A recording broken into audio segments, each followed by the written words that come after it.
Well, as world leaders work on what they're promising will be an ambitious agreement at the Paris talks, a key question is the best mechanism to reduce carbon in the atmosphere. While a global carbon tax is not on the cards, some leaders are talking up carbon pricing as the most efficient way to tackle climate change. Anne Barker has our report.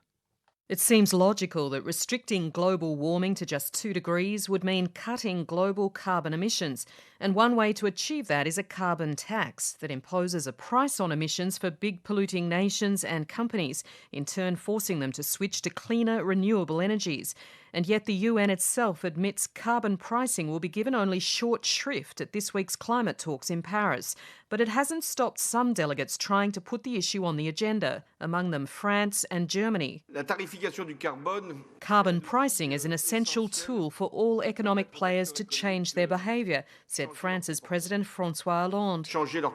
The leaders of 6 countries, including France, Germany, Canada and Mexico, and the heads of the World Bank and International Monetary Fund, have urged nations and big corporations to put a price on carbon emissions. The World Bank's Group President, Jim Yong Kim, says there is momentum for a form of carbon tax. We all know that the most direct and certain path to zero net carbon emissions before the end of the century is through carbon pricing.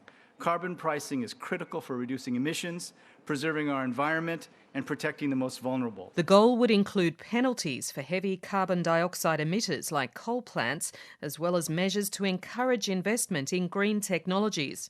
Chile's president is Michelle Bachelet. Cheap and dirty energy is not cheap for the planet or the health of our people. When green taxes are incorporated into our climate policies, we can harness market forces that can lead to profound changes in our emission patterns. But the French president says any carbon tax should be decided locally rather than set at a flat global rate. It's not about imposing on everyone a single carbon price, François Hollande said.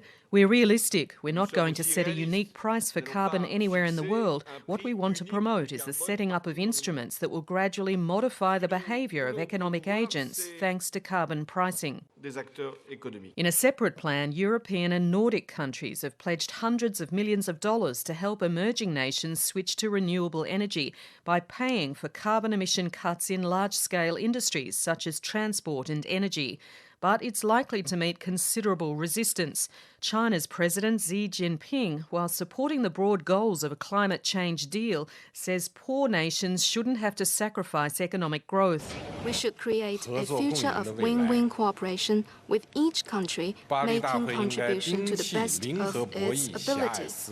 The Paris Conference should reject the narrow-minded mentality of zero-sum game and call on all countries, the developed countries in particular, to assume more shared responsibilities for win-win outcomes. Australia, of course, has already rejected carbon pricing, repealing the carbon tax legislation last year. But many in Paris and in Australia believe some form of carbon pricing is inevitable, and without it, Australia won't achieve its share of the emission cuts needed to limit global warming to 2 degrees.